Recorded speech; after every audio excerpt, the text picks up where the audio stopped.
The rivers, the flat area around the rivers, some of them had some trailer parks there because that's flat land. And so they have been affected. The trailers have been destroyed. Some people's homes have been destroyed. And so the flooding has stopped now, and we are into a period of, here we are, with this thing that has happened to us, this disaster that has happened to us. So, with that in mind, how's your church doing? How are you doing? So the place where you are, sorry, okay, we're gonna try to not buzz each other. The place where you are, that place that you described that has all that gifts, that place is totally safe. That place is safe and good, nothing has happened to that place. And your congregation, for the most part, is completely good with very little damage to their homes. That's where you are. But you have an employee at the church, a sexton, and that sexton's daughter lives in one of the areas of town that was severely impacted. So, based on those facts, can you repeat some of those facts? Okay, so 30 inches of rain has fallen on both urban areas and rural areas. Farmlands are flooded. Homes in lower lying areas, some of them quite poor, are flooded. We've got the homeless have been evicted essentially from the sides of the rivers. There's been a trailer park that was along one of the rivers that has been flooded. Anything else? We're going to stick in some undocumented folks are living in some of those neighborhoods that have been affected. Yeah, so some of the people that are living in those neighborhoods are undocumented and so tend to fly below the radar. And mixed documented communities.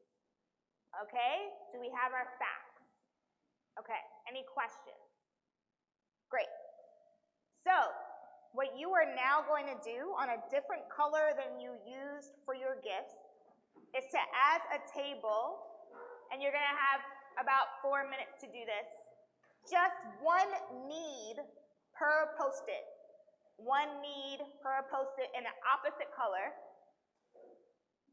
What can you imagine might be needs of this region around your church or school or whatever ministry context you describe? What might be some needs that exist in these communities that we described? And you'll have 4 minutes to write down some needs.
per minute and 1 need per posted.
Time. We know that you have not listed every single possible need that is going to exist in this community. You had 4 minutes. Quick announcements that I forgot to do before we got started. If you want to watch online, it's live on Facebook, Twitter, and YouTube. And tell your friends back home they can watch it there. Yeah. Wi-Fi password. There is no Wi-Fi password, or else you all will cut off the live stream.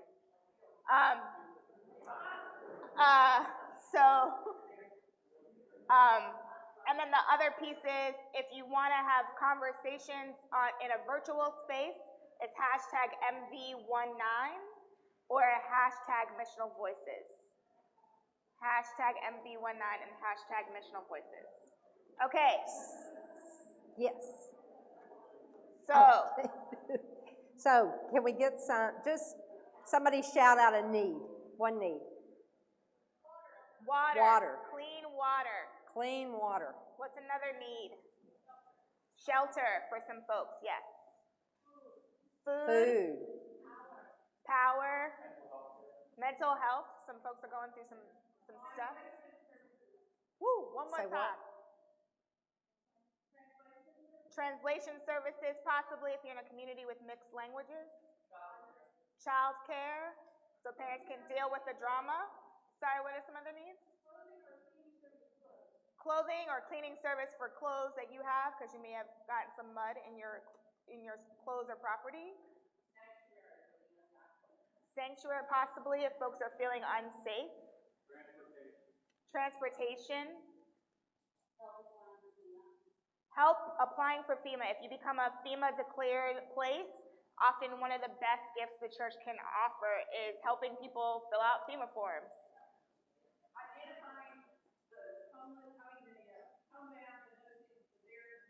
Checking in on your homebound and other folks that may not have maybe family and friends who are checked on them as well. We had child care.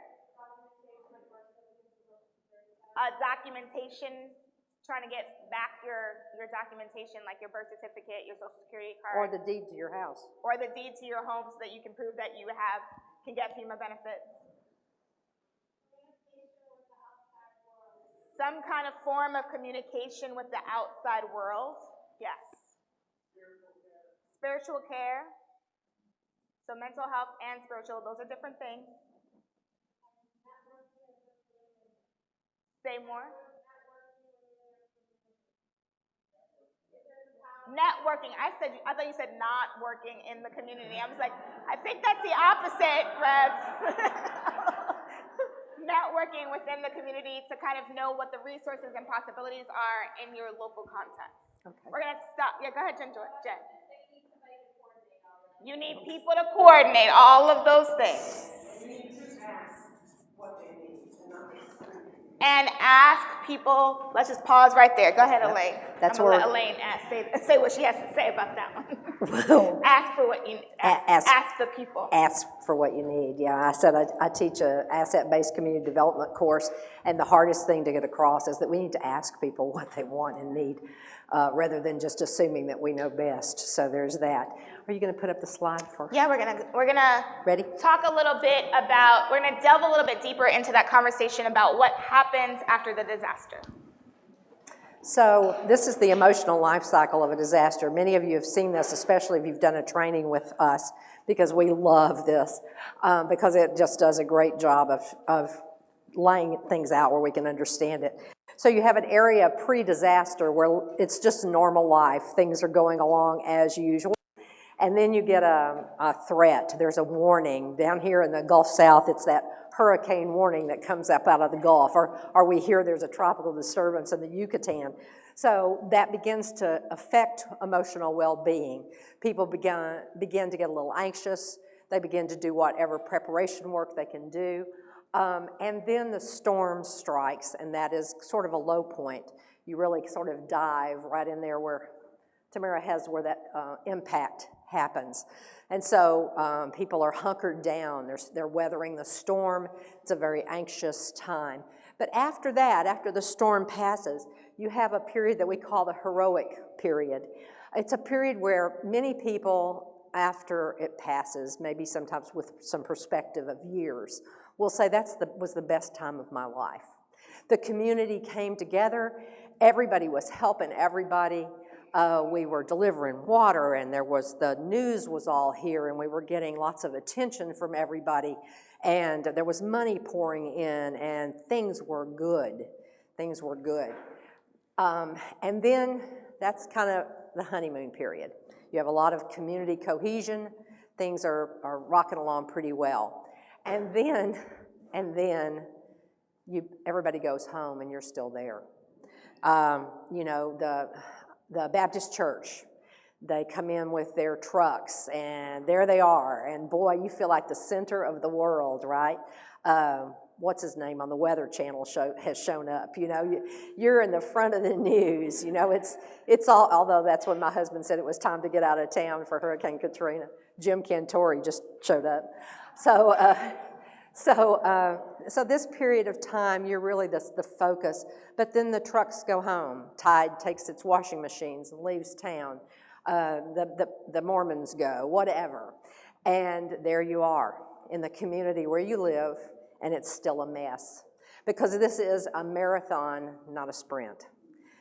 Disaster recovery, like any ministry, is the long term. It's the long haul. And so that disillusionment begins to set in. And there's a few little higher points in that. It's not all downhill, but it is a sobering time. And then you begin to work through it. You begin to work towards what's called the new normal. My husband always says it will never be August the 28th, 2005 in New Orleans again. That was the day before Katrina struck. But you get to a new place, a new normal. And it can be, if you will look at that reconstruction, it can be better than it was. It can be better. This is not all negative. Even in this downhill slope, there is wonderful work to be done. I found a lifetime career in that downward slope. There are gifts, Eeyore and Tigger are still around. You can still have Tigger to point out that there are gifts in this. There are always gifts. The needs also begin to shift. This is also sort of a timeline of a disaster, if you will. So in the disaster we just talked about, where there was flooding, everybody was going along, they flooded, and the community came together. There were first responders. What was needed were first responders, probably not church people out there doing things. It was the emergency workers out there doing things, restoring power, rescuing people from their homes. And then there becomes that immediate relief. A lot of that we talked about here, where people need food, shelter, water. Think about that Maslow's hierarchy of needs, the basics. That's exactly what's needed at that point. But then over time, you move out of that. First it's rescue, then it's relief, and then you move into long-term recovery. And the needs, again, may change over time. And what we'll say, what we'll say is that what we think the call of the church is this sweet spot right here, right, between the disillusionment phase and the new recovery. That this is often where we have the gifts and capacity to respond because we're not first responders. And actually, there's a lot of denominations that have deployment methods that are out there doing kind of right after work. There are very few people who focus on this part, the disillusionment and the end. Not that there's no one, there's lots of other community groups that are also responding. But that's sometimes where those outside resources are gone. So when you're still there, you're gonna be the church before, during, and after the storm. And sometimes, speaking from personal experience, I will tell you that there's immense pressure in that first phase, in that heroic phase. What's the Episcopal Church doing? Why is the Episcopal Church not doing anything? It's because sometimes there's lots of people doing a lot of things, and that can be a good time for us to, if we've done our pre-work, is to begin to start to figure out what our gifts are to meet the needs and to begin to assess what the long-term recovery needs are. So it's a real sweet spot for us. So one of the things that we do conference calls here after a disaster. Everybody checks in on a conference call, as Peggy knows well. And, you know, the questions that I would always ask are, how are you? How is your family? How are the people that you love? Clearly, we have to be whole ourselves before we can reach out. There is certainly no shame in a person losing their home and not being able to respond to the greater community. We have to be whole, and the people that we love have to be okay. And then the next thing that we ask is, how is your congregation? Were any of them impacted? How are the church employees? And then, how is your church building? So there's that. And then, after all of those things, we've assessed that that's stable, that's good. Then we begin to say, what are the needs of the greater community? Now, there are the danger. I do this work, I start often on the telephone. So if you get a disaster in your community, the first thing you might hear is, hi, my name's Elaine. I'm calling from Episcopal Relief and Development. I'm here to partner with you. Let's talk. So usually the first answer I get to the question of how is it, is everybody's fine. I always get that. Everybody's fine. It's because everybody we're talking to is fine. You know, that's just it.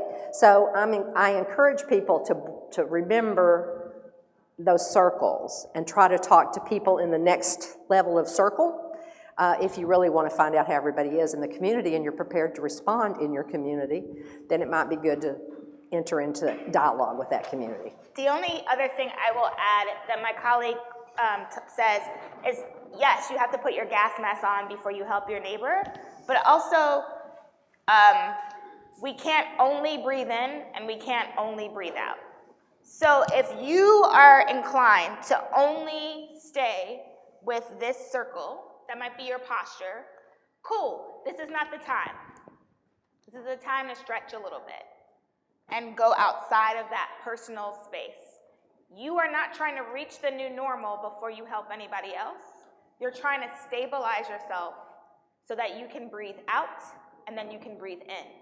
And that is a continual moving from you to the church, to the community, to the community, to the church. Most of y'all in this room, I'm just gonna call you out from what I've heard attending this conference many years in a row. Y'all are gonna jump away from yourself, away from your church, and start in the community. And then you're gonna wonder why everyone has left your congregation. Or is mad at you. Or is mad at you.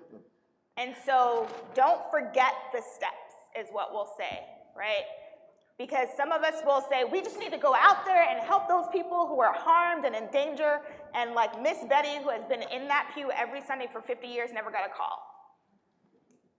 Not once at all. And for those who work in DIO offices, you never called that rector who has no roof. Like, we can't neglect people, and we can't neglect ourselves. We have to constantly be moving in and out of that circle. Are we good?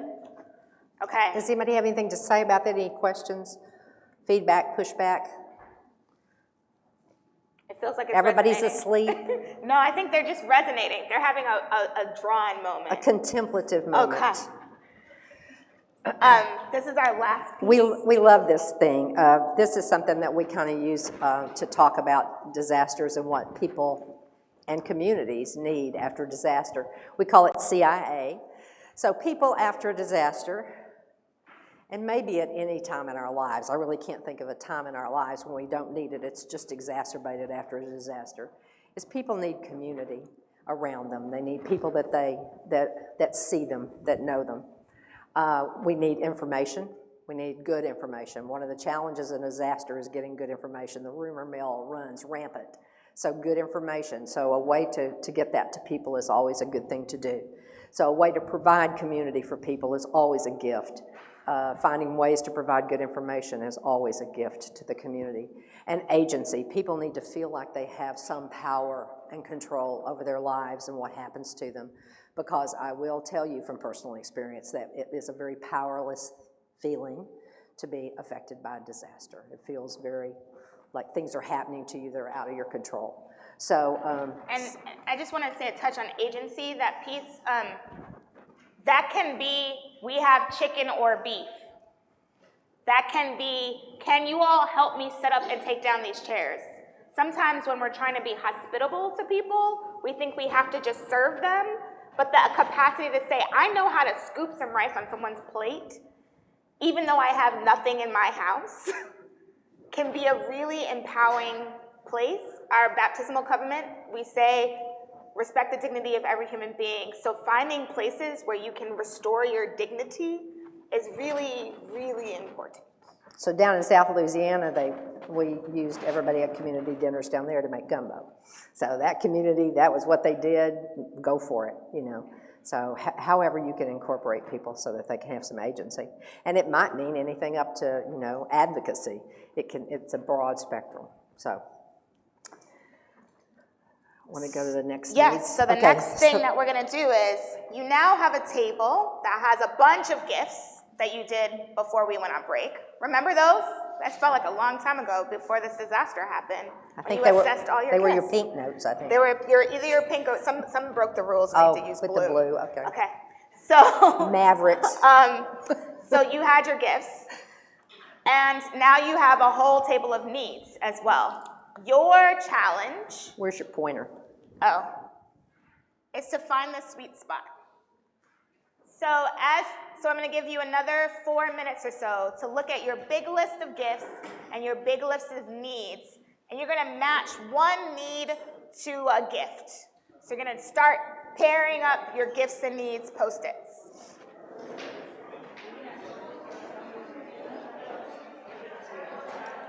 I'm going to write this down.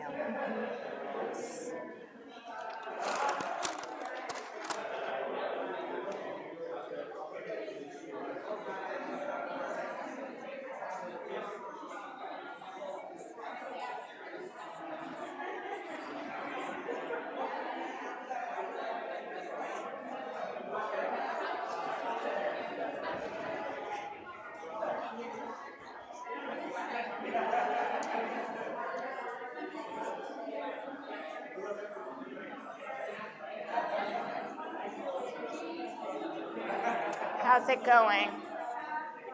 You can also make up a need now that you may not have thought of before.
You need to have at least one match.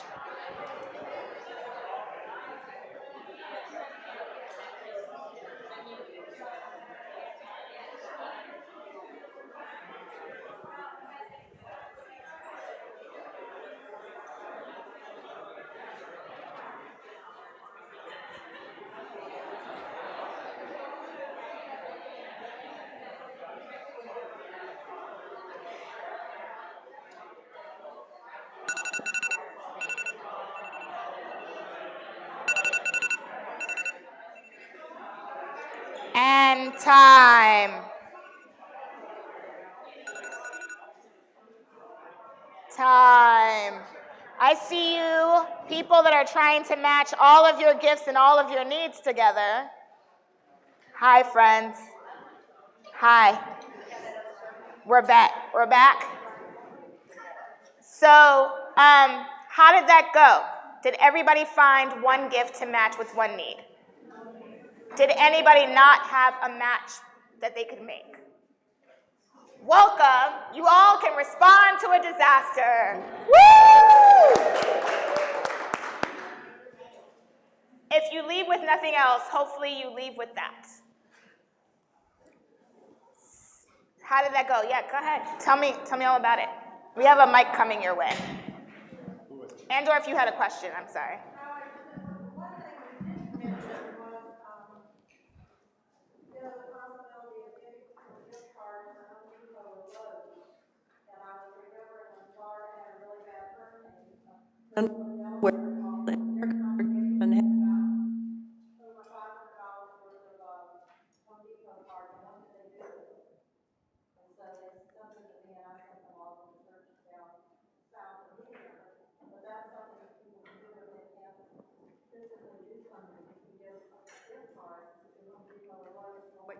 So she mentioned giving gift cards.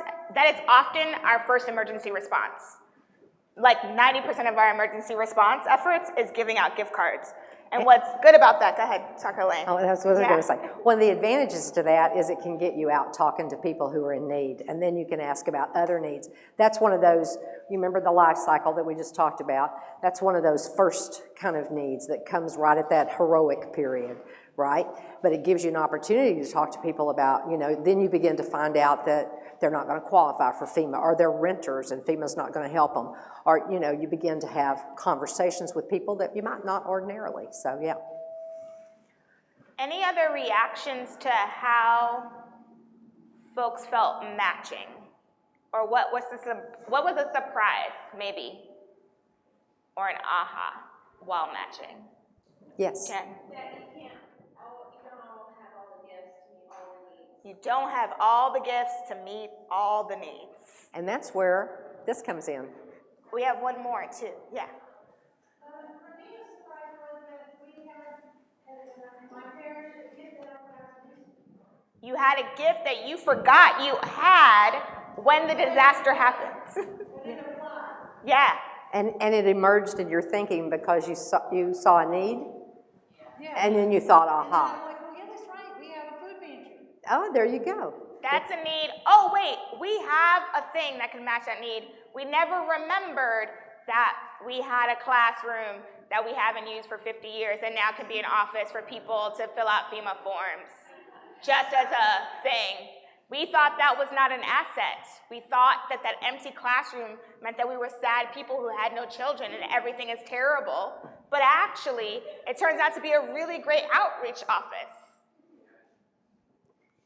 And as people said, go ahead, I'll just be Yeah, the pointer. so one of the pressures I think that there is when you begin to have a conversation about what can we do, how can we respond, is there are so many needs, and you can get overwhelmed just being, well, this is needed, that is needed, housing's needed, food is needed. You saw the list that we created just that fast. But we're not doing this alone. There are other people that are responding. We don't have to create something new to respond in a way that we've never responded or never thought about before. We can look at what we've got and again, start where you are, use what you have and do what you can, and understand that others are doing the same. And so there's going to be other faith groups, there's going to be recovery organizations, both governmental and NGO kinds of organizations that are also in this mix. And you can have relationships with them, and sometimes together you can do more than you can by yourself. What a concept, right? Well, you know, we don't have to shoulder it all by ourselves. The other thing we'll just mention is sending things to people who have had a disaster. Let's cover that topic real quick. Oh, let me cover that real quick. Just because you have a gift doesn't mean it meets a need. If you are sending snowsuits to people in Florida post the hurricane in the middle of the summer, you're not meeting the needs. That is a thing that happened. If you are sending warehouse filled with teddy bears to kids after Sandy Hook, that was not meeting a need. It's just a warehouse of teddy bears that I think might still exist. Yes, I think it might still exist too. It creates a problem. So one of the hardest things to do if you're at the center of a disaster response is to learn to say no. No, thank you. We cannot use a trailer full of Baby Gap clothes. I don't have any mechanism to warehouse them, distribute them, size them, get them to the right population. It's okay to say no. People feel a need to give, and sometimes what they feel a need to give is not something you can use. So. And also, if you are sending the stuff, the community, the businesses in that community are not recovering from the storm, because they are not getting the economic stimulation from having folks buy it close to home. So rather than send me a truckload of water, maybe it would be good to send me some money and I can go to the Walmart. So. Any questions? Because some of y'all might have felt that that was a read on your life. I apologize, but so we want to do some report backs. And I'm going to take two folks that are really eager. And the way that you're going to report back is the name of your, I normally say church, so if it's not a church, whatever the name of your ministry context is, and then your town could use its gift of name the gift, the one gift. Some of y'all are going to try to put 4 gifts out there. I'm just saying, you're going to name just one to respond to the need of the one need. You're going to one need, one gift. Are we clear on the rules? Okay, so 2 folks that want to say out loud what gift is going to respond to a need. I think I scared everyone. Don't rush. We'll wait. I really am going to just wait. All right, we have a volunteer right here. Thank you so much. Wow, church over here with Jay and Peggy, and I can't see your, I think it's Gigi. Yeah, thanks for volunteering, guys. All right. Did they get volunteered or they got voluntold? They got voluntold, yes. Go ahead. Go ahead. It's going to use a little closer, Peggy. It's going to use its gift of space to provide immediate housing. So if you already have a homeless ministry with a bunch of cots, you can be a shelter possibly after a storm. We even have a washing machine. And you have a washing machine. And dryer. And so what some people do, if you're like, how do we do that? That feels awkward. We're going to be afraid. What they could do is they could start doing like a laundry service ministry to folks that need free laundry. And then when the storm happens, you already know how to do free laundry. Does that make sense? Are we getting the aha click of why we just did a whole bunch of needs and a whole bunch of gifts? Okay, yeah, go ahead.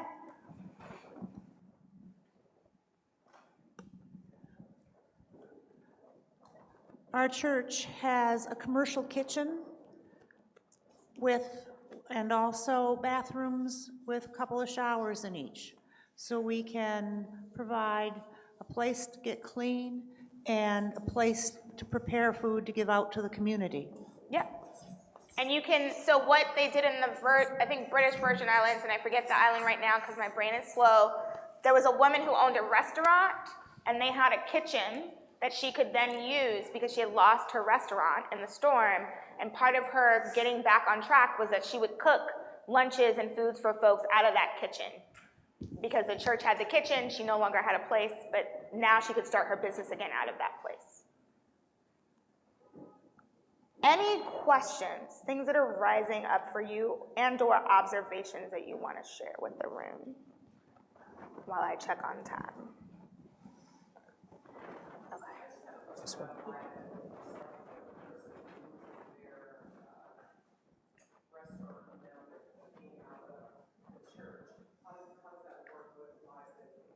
So it depends. I'll let Elaine answer that question. And then I'll add if necessary. Okay.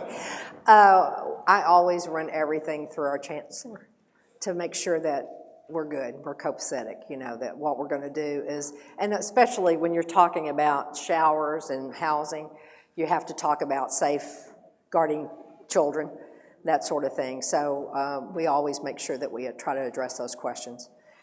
To the extent that you've been able to do some thinking about it before a disaster strikes, then sometimes you can have those questions already cleared up by the time it does. So one thing I always say is if you think that you're going to be called to a certain ministry in a disaster, sometimes it's good to prepare to do that before the disaster so that you're not under the gun. But I always run everything through the chancellor and the bishop. So a couple of things I want to highlight that Elaine said is that you told somebody that you're doing the thing you're doing. Some folks want to just do ministry and nobody knows, and they're like, the diocese doesn't care. You didn't tell the diocese that you were doing it. So, and when they called, you said everything was fine. So now, here we are. So tell the truth and let folks know about, and check in with your chancellors and your channels. And I know that this is recorded, but I'm going to say it anyway. Say it out loud. When a bad thing happens, right now, people need a thing. And sometimes, for that immediate relief, kind of quick thing, this does not mean that you should do this forever. Sometimes we just have to open the door of the church and trust. Sometimes. It's not ideal, but again, if we had been doing a feeding ministry before, so we got the commercial kitchen licensing, if we had done a homeless ministry before and had all the licensing for the homeless ministry, it's going to be less of a liability problem post-disaster. Which is why I say that to the extent that you can plan ahead by saying we have this asset, this could be something that we could use in ministry in a different way, that's really all you're talking about doing, then you can prepare to do that by making sure that you have the right things in place. Don't wait till the disaster happens to be the church. I'm going to say that one more time. Don't wait for the disaster to happen to be the church. If that could be a tattoo above what we've said all day today, that would be it, yeah. And if the disaster happens and you've never been church before, this is a beautiful opening opportunity for you to try it. We have seen a lot of what I call the cycle of ministry a little bit, is that the bad thing happens, our church is like, oh, there are people that have problems in our community. We should invite them and be in relationship with them. And they invite and they're in relationship and it goes really, really well. And then all of a sudden they're like, oh, they were here before the bad thing happened. We should continue caring about those people. And now we're in deeper relationships. So sometimes a disaster is an opening for a church that maybe their posture was super closed before too. You had a story about your folks in... Yeah, you want me to tell my story? Yeah. So I was at a church. I was assigned to a church. It was a year after Hurricane Katrina, September of 2006, and you have to remember that most of the people were still at that point. The city was still pretty non-functioning, and there were still whole neighborhoods that people had not been able to get back into a year after. And so I was assigned to this church as the deacon, and there was a congregation, there was an average Sunday attendance at the time, the ASA was 12. And but this priest, he had said, what can we do with what we've got? One of the 12 was a nurse. He got a grant to buy a medical van, and he started sending the nurse.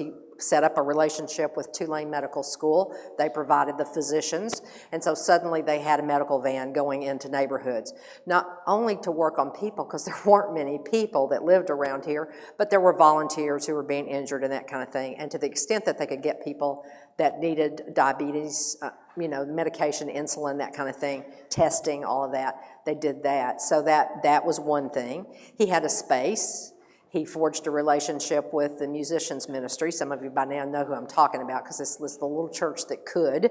And he opened up that space to musicians, to give musicians a place to play and earn money, because there was nothing open. So musicians were having to leave the city to make a living.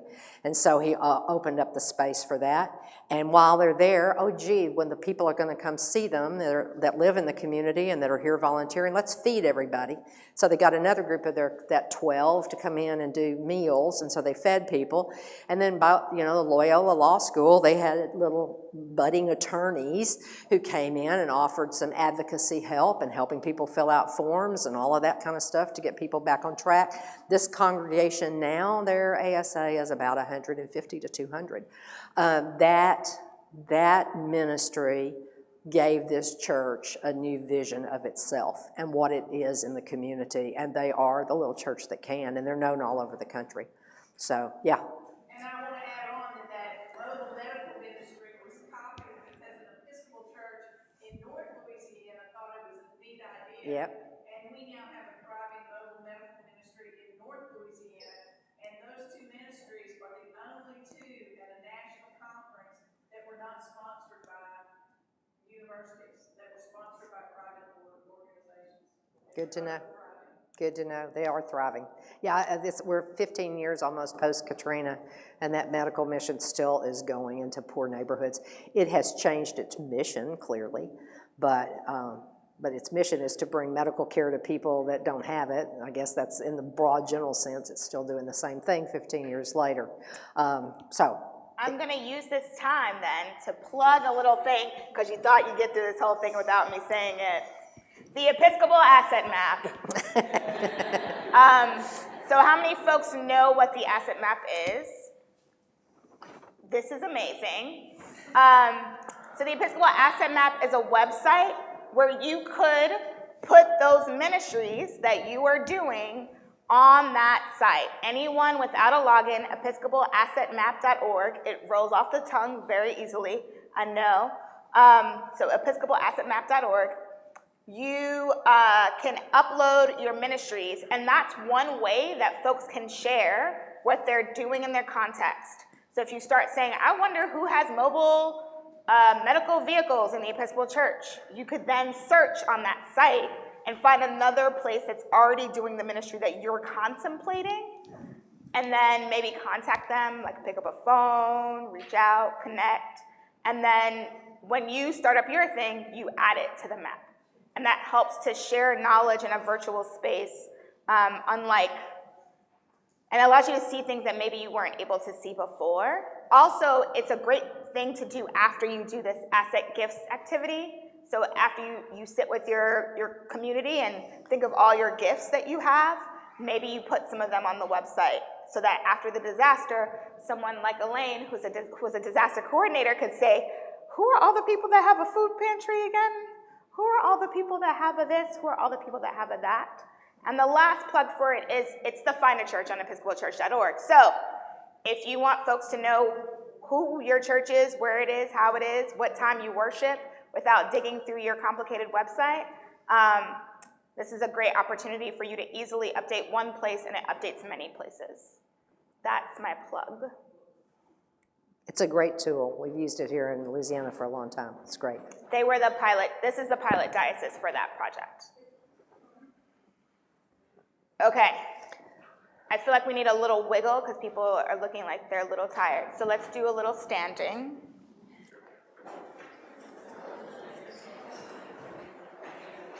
And right hand, wiggle, wiggle, wiggle, wiggle, wiggle, wiggle, wiggle.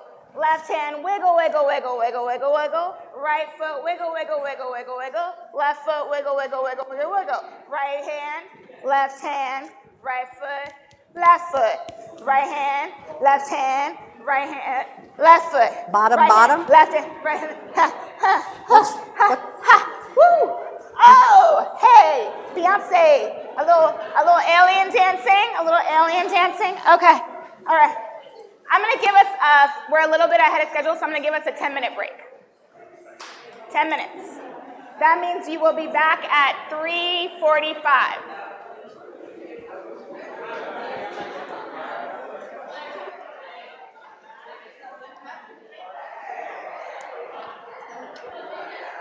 I was like, oh, we're ahead of schedule. We're gonna take